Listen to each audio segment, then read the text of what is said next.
nagko-commute lang from our place in Tagaytay, but sometimes we stay here in Pasay. But every time siya, Monday, Thursday, so sila niya ako sabi ko, no, ikaw na lang. Kasi scam yan, yung mga ganyan, dami ganyan. And then, it seems she's so very eager talaga na maka-join ako. Sabi ko, pinagbigyan ko siya one time. Then, I was skeptic, I was just like soplado, mayabang, like others, I know, mga iba nagtestimony. And I was very observant. The first thing I read, that word, standing on the shoulders of the giant.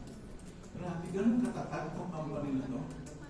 Sabi sa Metro Bank, para ka nakasandal sa pader. Ganun kalakas. Ito naman, para ka nakapatong sa shoulder ng gigante. Ganun kalupit. Nung ina-analyze ko yung term na core values, grabe, it's not other than church values. Dito baliktad lang po, una po yung concern ni Silmon mga is yung financial stability ng bawat tao. Pangalawa po yung health, family, social, moral, spiritual. Sa church baliktad, the first is spirituality. Concerning spiritual, second family, wealth, social, moral. So sabi ko, wow, this is a kind of ministry to me. Ako po, retired na po kami as a worker. As a marketing po kasi I put up my own realty company, Blessed Realty, office in Pasay. Small time build and sell. So sabi ko, mabubuhay na tayo.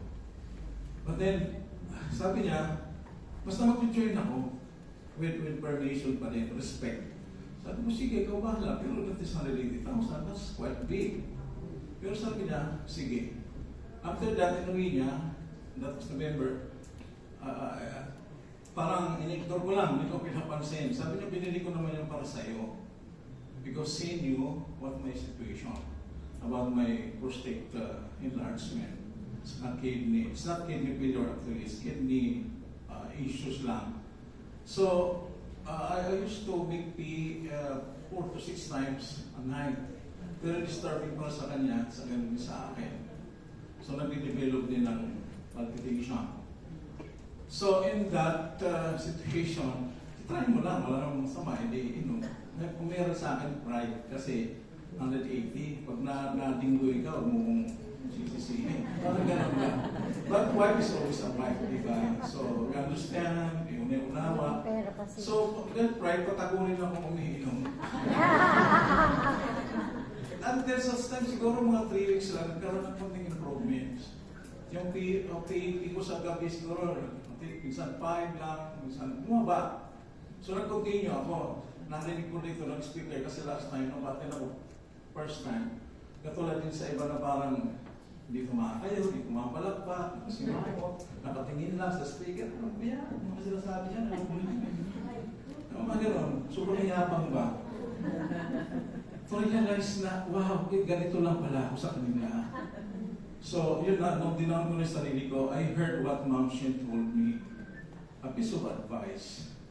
The more you become higher to yourself, yung overconfident, sometimes that makes you down. But once you realize it, babaw ng konti, soon aakyat ka. Saludo ako niyan yung sermon. Kasi during that time sa amin, no, medyo suplado sila kasi matataas po ang rango nila. Hindi tulad dito, ang environment dito, like a family. Masalong mo, pamayan ka, kumustahin ka. Doon, wala eh. Sa mga, payawanan doon, pakitaan ng sports car eh. Dito, walang payawangan sa, di ba doon? Ay, ipaplas ko sa escalate, wow, to sports car. Dito, di ko nakita yung payawangan dito eh. Puro simple lahat ng tao. Parang, to me, okay lang tayo dito. Yung typical na stable naman, meron kaming bahay naman, may sakyan, may gunting kabuhayan, so no need. Pero nung gumaling ako, grabe, sabi ko, sabi na sa akin, sige magdalawa ka na. So yun, nagpalag po kami before, mataas po ang aking graya. That's one thing I hate, makarin ko yung grayatin. Kasi pag nag-graya po tayo, tumaas. Ang punta po niyan, grabe. Yun na, that's one thing I hate na mangyari. So, kinabahan din ako. Sabi ko, Dok, totoo ba yan? Hindi, yun ang result yan. So, another 3 months pa ulit si Tad, another 3 months, pa-check ulit. Takas talaga. Sige, so nag-double dose, dalawa sa umaga, dalawa sa hapon.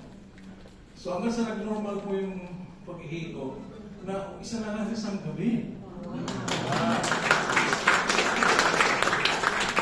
Sabi ko, mura pala yan eh. Mura pala. Bili pa tayo. Nagkakaroon po, that was, I think I forgot the month, 7 plus 3. Sige, 3 kaya mo lang o isa sa'yo. Eh, kung libre po, di ba? Libre tatlo yung 3 kaya mo ko, 3. Siyam yung free. So nilak-lak ko na rin po talaga. Kasi free na eh. Free. So sabi ko, wow, this is one thing that I amaze, na talagang legit ang company, legit ang product. Kasi sabi ko, ito na yung the best among the best. So,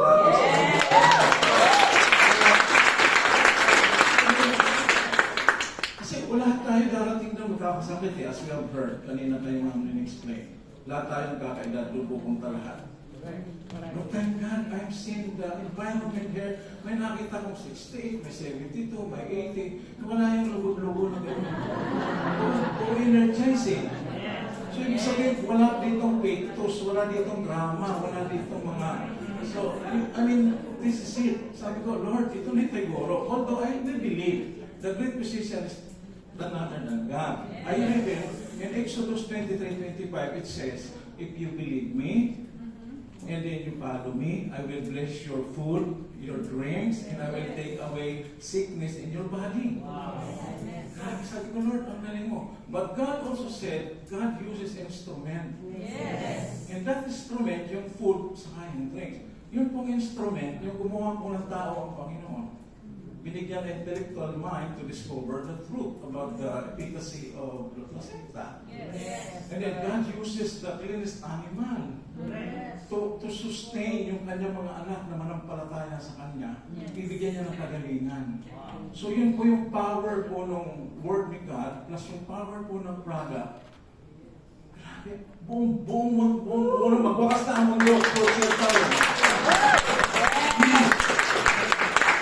So, mga kasama sa mga kalalakihan, ito, sometimes so embarrassing to tell you this, but honestly, sabi, huwag daw magtago kung ano yung totoo lang. Sabi ni Sir, para daw, totoo kasi, masama magsinungaling. Okay. Nakakaya po sa aming mga 60s, I'm 67, by November. But, as I feel, lalo sa mga public CR, di ba? May isang pipila, di ba, Sir? Yung pila. Sabi ko lang, doon ka na sa pangatlo. Kasi putol-putol ang iiba. Ang tagal. Kasi yung mga katabi ko rin na sindol, ganun din. Doon kayo sa likod. Yes, ito po yan. And one thing na napakakaya pa, yung after po namin umihi, alala namin tapos na. Minsan may lalabas pang small amount, pero namamangi minsan kami. It is because, you know what I did? Meron lang po akong napkin, sorry, tissue.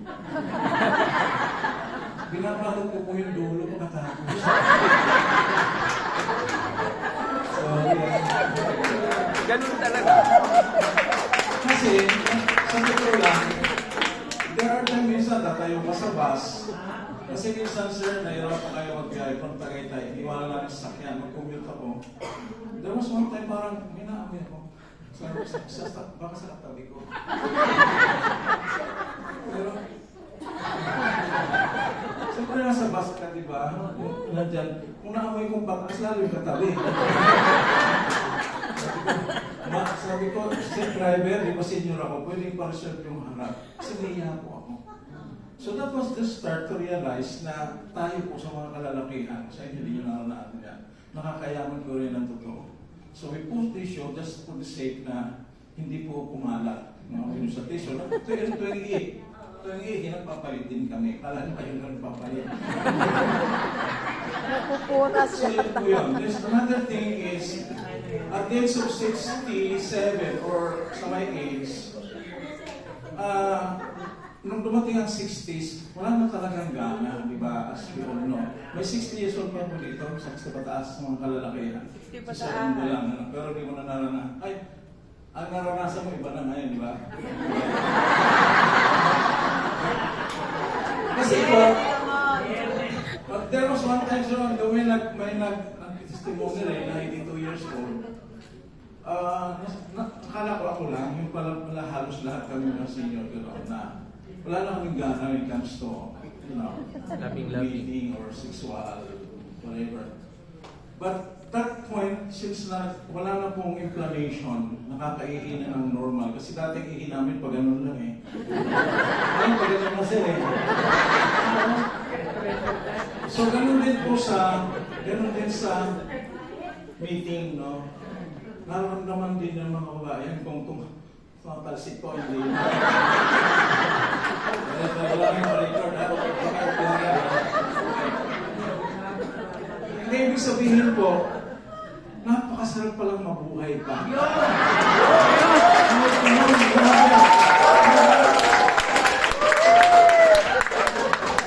And then, one time nakarinig din ako ng testimonyo ng babae, hindi ko na maalala ang pangalan, pero kala ko marami mga lalaki lang yung marami ko yung English nga na Tagalog in English na witty-witty. Namamasama sa atin lang. So, ibig sabihin po, yung gusto namin, gusto nyo rin pala. So, nagkaroon lang, we become more closer, yung intimacy ng wife ko, because of our, alam namin, nung araw, kalabit, nung mabata-bata pa kayo, kahit senior, pwede kang malabit na eh. So, nag-develop din po yung part na yan. So, parang napakasarap na mabuhay na wala ka ng sakit. Tapos meron ka bang ganitong parang 60 na lang, 55 something, na hindi mo na hinahangad, bakit dumating pa yun. Kaya, super happy. Okay, just another one thing. Yung nabanggit ko rin na arthritis, I used to go to the farm.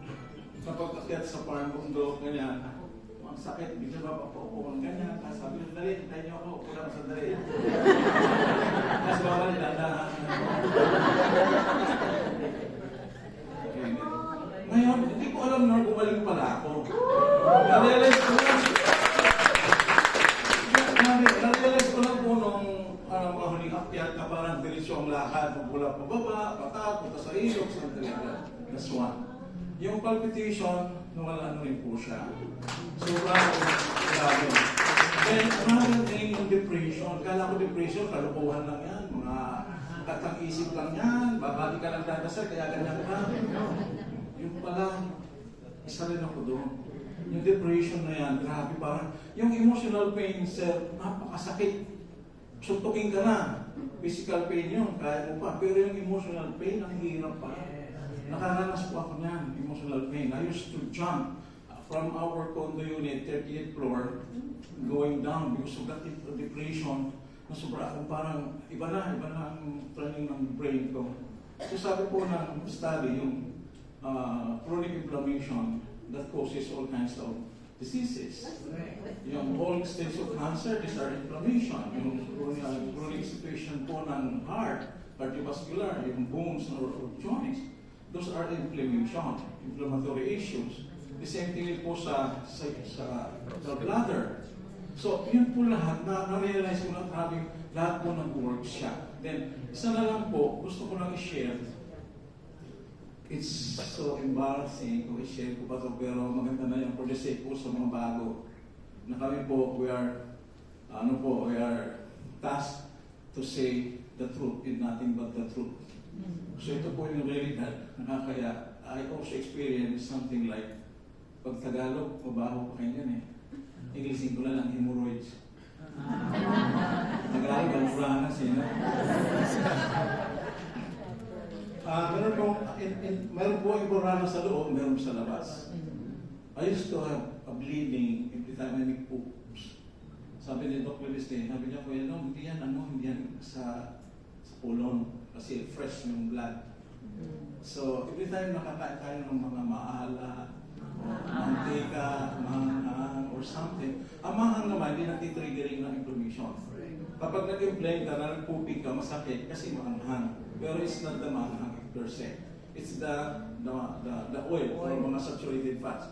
So every time mag-bleed, ay talagang pulang-pula. Tawag mo pa yun ng menstruation eh. Grabe. Plus, andyan pa rin. So ito po yun. Meron po nakabitin na silaki ng munggo, silaki ng mais, silaki ng ulin. So every time it opens, kung nag-ugas, makasalat, di ba?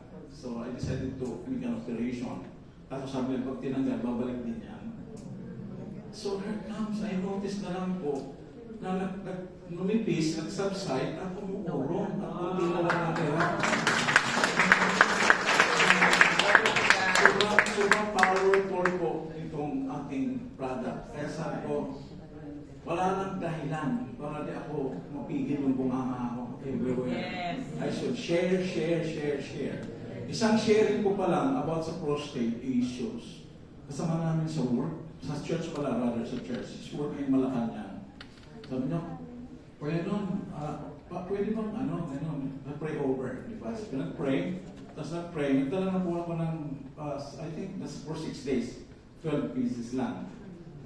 Meron po siyang immune thyroid, ang kanyang wala talampakan, ang sakit na paakyat sa katawan niya. Pagdating dito, yun, nag-clot yung kanyang lalamunan, namamaga. Di sa mga kain, di makalunok, hirap huminga. So in-admit po sa medical center, he spent $500,000 for the first thing. Then, naka-NGT po siya, inuwi sa bahay. So yun ang pinag-pray namin, and then in-explain ko lang po yung product kasi hindi na ako mapigilan eh, talagang manat. So sabi niya, sige, try ko nga. Pero naka-NGT po siya. So try niya. First day, second day, on the 6th day, he called up and said, Kuya, bigyan mo nga ako ng sinasabi mo. Pero, bigyan mo ako ng additional na, binigay ko lang kasi, medyo tipid pa eh. 6 na araw lang, so 12 piraso. And then, maganda, sabi niya, nakasalita ako. Then pinatanggal na yung NGT niya. So, sabi niya, I was scheduled for another follow-up sa doktor. They're saving another $1 million, pero nakatipid 350 lang hinanda nila kasi dumiliktan na daw sila sa mga ng gamot. So nakasave. So nag-save na 350. So finally sabi niya, I rather buy the 180 than so 350. So I think just like a week or two, totally nawala yung kanyang yung inflammation sa throat. And then, in a month time, bumalik na po sa Malacanang, nag-work na. Sabi ko po sa sarili ko, marami kaming dinaanan na kung anong business, trabaho, hindi naglalast. Pero to me, this company, the product will last forever.